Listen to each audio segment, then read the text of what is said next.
Եվ որպեսզի այս հնարավորությունները ընդլայնվեն, մենք առանձին ծրագրեր ենք իրականացնում, որոնք նաև բյուջետային հստակ արտացոլում ունեն, եւ նախորդ տարի մարզերում կազմակերպել ենք 9 տարբեր երաժշտական փառատոններ, ավելի քան 73,000 հանդիսատեսի մասնակցությամբ, 3 թատերական փառատոններ, շուրջ 14,000 հանդիսատեսի ընդգրկմամբ, նաև մեծ ակտիվությամբ նշում ենք հոբելյանները, նախորդ տարի օրինակ Ազնավուրի, Փարաջանովի, Քոչարի հոբելյաններն էին եւ առանձնահատուկ ուշադրություն ենք դարձնում ոչ միայն արտերկրում նրանց հանրահռչակմանը, այլև հենց մեզանում եւ կրթական ծրագրերն ու մարզերում կազմակերպվող ծրագրերը այս հոբելյանական ծրագրերի կարևոր մաս են։ Այս տարի էլ նշում ենք ֆիլհարմոնիկ նվագախմբի 100-ամյակը եւ դրա կարևոր բաղադրիչն է լինելու ֆիլհարմոնիկի համերգները մարզերում։ Այս տարի հուլիսից սկսած ֆիլհարմոնիկ նվագախումբը համերգներ կունենա այնպիսի բնակավայրերում, որտեղ վստահ եմ 100-ամյա պատմության ընթացքում երբևէ ֆիլհարմոնիկ նվագախումբը համերգ չի տվել եւ հուսով եմ, որ մեր բազմաթիվ քաղաքացիներ կօգտվեն այդ հնարավորությունից։ Մեզ համար շատ կարևոր է նաև, որպեսզի մշակույթն ու արվեստը լինեն մեր երկրի հանրային զարգացման եւ տնտեսության կարևոր ուղղություն, որովհետեւ արվեստն ու մշակույթը կարող է ինքնաբավ լինել եւ հենց այս մոդելի ներդրումն է, որ մեր քաղաքականության առանցքում է եւ այստեղ պետք է մի պարզ ցուցանիշ նշեմ։ Ուրեմն, եթե մենք 23 թվականին մշակույթի ոլորտում մեր հաստատությունները կարողացրել են գեներացնել 3,8 միլիարդ դրամի չափով սեփական եկամուտ, ապա 24-ին արդեն նրանց կողմից սեփական եկամուտների ծավալը հասել է 5,5 միլիարդ դրամի։ Եվ սա ցույց է տալիս, որ իրականում մշակույթի ոլորտում մենք ունենք մեծ պոտենցիալ եւ պետք է կարողանանք այդ պոտենցիալը իրացնենք։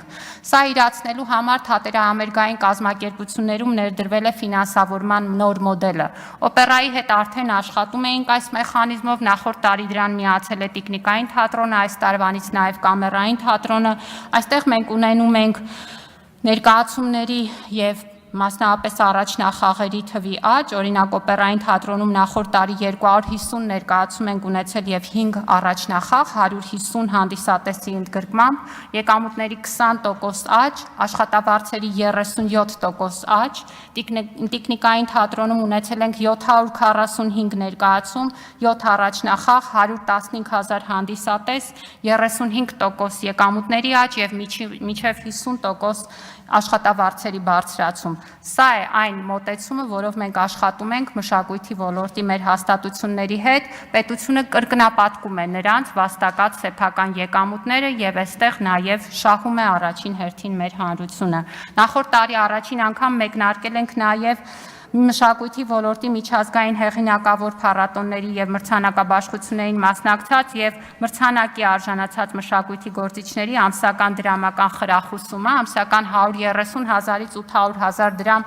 պետությունը տրամադրում է մեր այն գործիչներին, որոնք ունեն այս նշանակալի նվաճումները եւ նախորդ տարի արդեն ունեցել ենք 52 միլիոն դրամի հատկացում տարբեր շահառուների։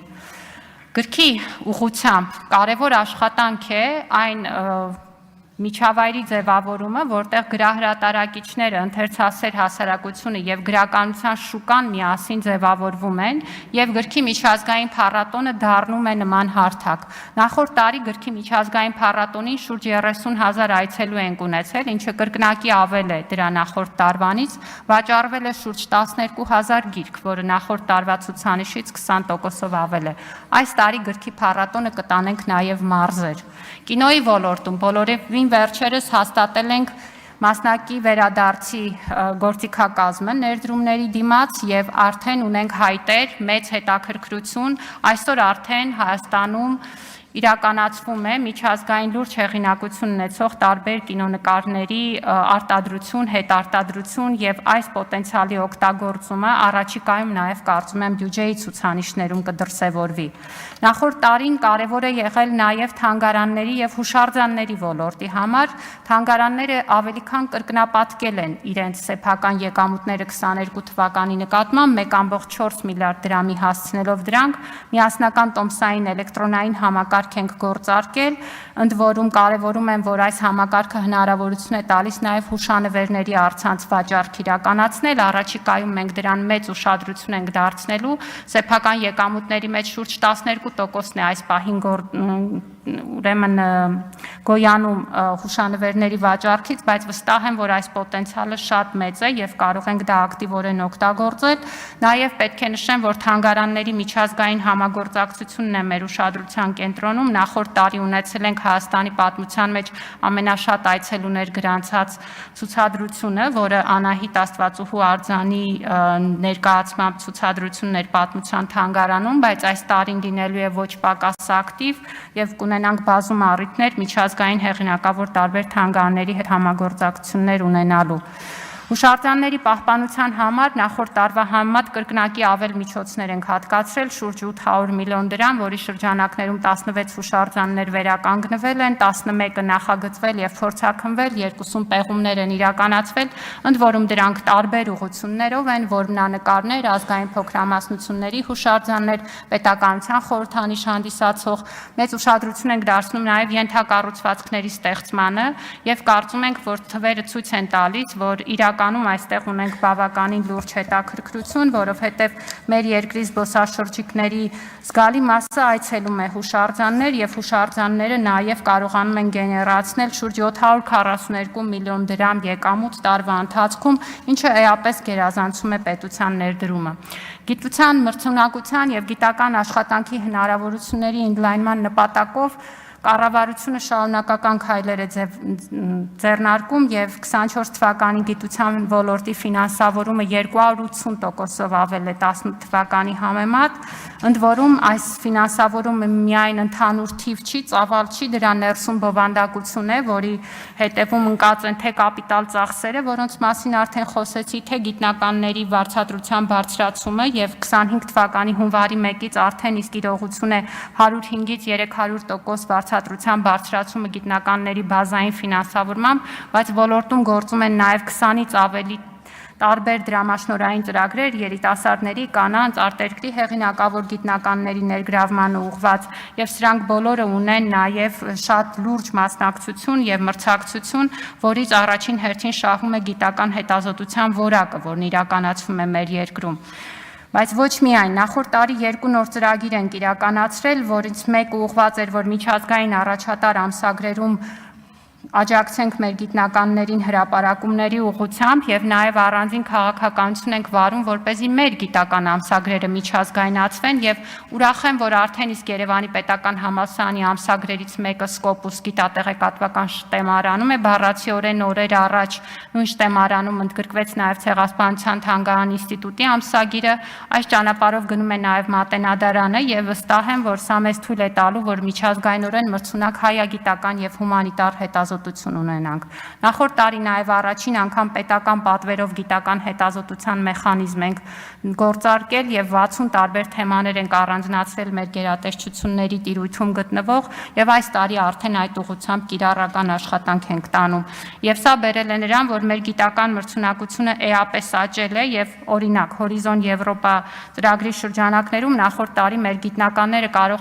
կարողացել են ռեկորդային թվով բյուջե ներգրավել 7.6 միլիոն եվրո, որը նախորդ տարվա բյուջեն գերազանցում է 2.4 անգամ։ Սա հենց նրա շնորհիվ է, որ այսօր գիտությունը Հայաստանում միջազգային մակարդակի իրացման հնարավորություն է ստացել։ Մեր քաղաքացիների հանրային կյանքի կարևոր ուղղություն է նաև առողջ ապրելակերպի եւ սպորտով զբաղվելու հնարավորությունների ընդլայնումը։ Մենք շարունակական քաղաքականություն ենք տանում այս ուղղությամբ, իհարկե պրոֆեսիոնալ սպորտը մեր առաջնահերթությունն է, նախորդ տարվա 384 մեդալներում ուրախ եմ, որ կանանց եւ հաշմանդամություն ունեցող մարդիկների մասնակցությունն էլ զգալի է եղել։ Մենք վարում ենք շարունակաբար մեր երկրում տարբեր խոշոր միջազգային մրցաշարեր կազմակերպելու քաղաքականություն, օրինակ նախորդ տարի UEFA-ի ֆուտզալի չեմպիոնների լիգայի եզրափակիչը կազմակերպեցինք, որին ավելի քան 10,000 հանդիսատես ունեինք։ Նաև բասկետբոլի աշխարհի առաջնության ընտրական փուլի Հայաստան-Ավստրիա խաղը կարողացանք հյուրընկալել ավելի քան 4,000 հանդիսատեսով, ընդ որում կարևոր է, որ այստեղ հանդիսատեսը նաև տոմս է գնում մասնակցելու եւ տեսնելու այս խաղերը եւ այս տարի մեր բասկետբոլի հավաքականը հաջողություններ ունի, այնպես որ նոյեմբերին նույնպես կդիտենք նրանց մրցելույթները։ Շարունակել ենք ոլորտում դրամական խրախուսումների ծրագրերը,